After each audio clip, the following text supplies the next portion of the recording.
And we are back with another video. This time we will be covering a request by one of my subscribers. Well, at least I think he was a subscriber. If not, he requested the video. Thanks for your support. This subscriber requested a history on Psycho Clown.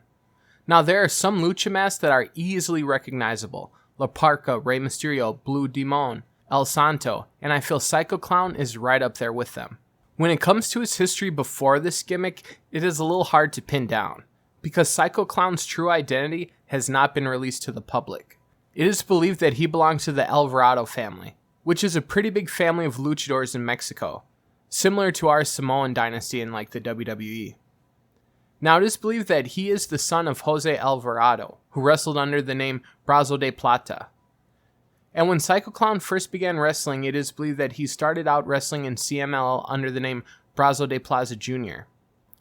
In the early days of CMLL, he was a very inexperienced wrestler, and would usually work the opening matches in CMLL. He would continue to train under Franco Colombo. He remained in CMLL from 2003 to 2006. Before he left CMLL, his father and uncles decided that his brothers and cousins, and of course himself, should no longer use the family name of Brazo, and should try to find their own identities in wrestling. Now in Luchalibre, using your family name is a sign of respect. Most luchadors get to a point where they are given the family names as a rite of passage. Who is to know why his father and uncles no longer wanted them to use that name, but I'm guessing their skills were not up to snuff at this point. And Psycho Clown became known as Kronos. Even with the change of identity, he and his brothers and cousins did not find any success in CMLL. They could never climb up from lower card attractions. So in 2006, his family and him decided to leave CMLL and join their competition, AAA. At the new promotion, Psycho Clown did go back to working under the family name as Brazo de Plata Jr. He also received more training under AAA. After a year in the promotion, AAA decided it was time for him to have another gimmick. They turned him into Psycho Clown, and teamed him up with the Killer Clown and Zombie Clown. The trio was called Los Psycho Circus. The person who made this gimmick must have really liked the Insane Clown Posse. They were given rubber masks that in the early years looked really cheap. The clown mask actually reminded me of the clown from Twisted Metal. The team made their first appearance on December 14th, 2007 in a match against Aerostar, Superfly, and Pegaso. They won their first match due to their size compared to the rest of the roster, ended up going on a winning streak. The trio ended up in a rivalry with the Dark Family. In January of 2009, Los Psycho Circus along with Chessman won the Mexican National Atomicos Championship. Sadly, their title reign only lasted 18 days. Vampiro stripped them of the title because they had attacked him the night before. At this point, Vampiro was the commissioner of AAA, so I guess he had the authority to do it. They wrestled at Triple Mania 17, defeating the Laredo Kid, Superfly, and Aerostar, in a sub 3-minute match which Los Psycho Circus dominated. Psycho Circus kept their winning streak alive as they defeated El Oriental, Kenzo Suzuki, and Sugi-san. In late 2009, Los Psycho Circus began siding with Cybernetico in his feud with Conan. They would team with him in 8-man tag team matches. This was the first that Los Psycho Circus had teamed up with Technico, which was technically a face. At the 2010 Rey de Reyes event, Los Psycho Circus served as lumberjacks during a lumberjack match, which they kept La Legion from interfering in the match, allowing Cybernetico to pin Conan. During mid-2010, it was announced that Los Psycho Circus win streak had reached 600 victories. On October 31st, 2010, Los Psycho Circus formed a new alliance with the AAA Mega Champion Dr. Wagner Jr. On December 5th, 2010, at Guerrero de Titanes, Los Psycho Circus's long undefeated streak came to an end, when Los Perros del Mal, which is Damien 666, Halloween, and X-Fly, handed them their first ever loss in a steel cage weapons match, thanks to an interference from the leader of Los Perros, El Hijo de Perro.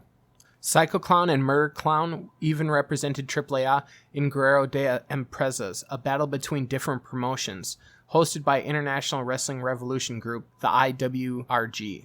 After defeating Crazy Boy and Joe Leiter, Los Psycho Circus advanced to the finals, where they defeated Los Perros de Mal, Super Crazy, and X-Fly to win the tournament. Then in April of 2011, they would hit yet another milestone. They defeated Los Maniacos, Los Oficiales, and Los Perros de Mal in a 4-way elimination steel cage match to win the IWRG Intercontinental Trios Championship. The feud between Los Psycho Circus and Los Perros de Mal continued on even to the 3rd anniversary show, where the two groups faced each other in a 6-man tag match. This would be a mask versus hair match. In the end, Psycho Clown was the last person to escape the steel cage, leaving behind Super Crazy, who was then forced to have his head shaved bald. And this feud didn't end there. At Triple Mania 19, Damien 666, Halloween, and X-Fly defeated Los Psycho Circus in a tournament final to become the inaugural AAA World Trios Champions.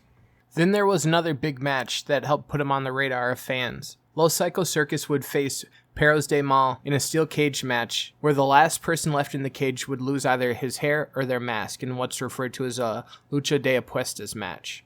This match ended with Psycho Clown escaping the cage, leaving X-Fly inside and forcing him to have his hair shaved off.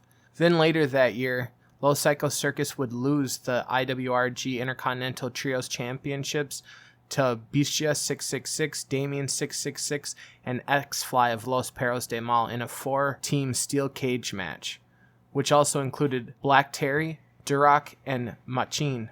Then finally, at Heroes Inmortales, Los Psycho Circus and Los Perros de Mal finally ended their year-long rivalry, when the Clowns defeated Damien 666, Halloween, and Nico El Millonaro in a mask versus hair steel cage match to take their hair.